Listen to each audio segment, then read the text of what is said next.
Hi everyone, my name is Vladimir Jovanovic and welcome to my course, Firebase on Android, Remote Config and A/B Testing. Changing your Android application instantly without an update sounds like a dream, and that's exactly what Firebase Remote Config enables you to do.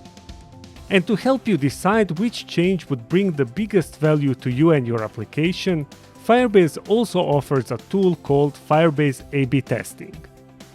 In this course, you're going to learn how you can enhance your Android application using these two tools.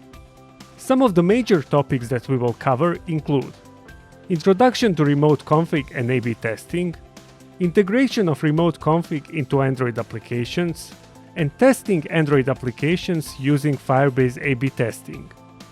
By the end of this course, you'll know how to use the full power of Firebase Remote Config and Firebase A/B testing to improve your Android application.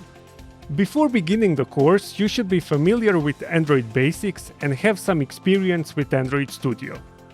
I hope you'll join me on this journey to learn about remote config and A/B testing with the Firebase on Android, Remote Config and A/B Testing course at Pluralsight.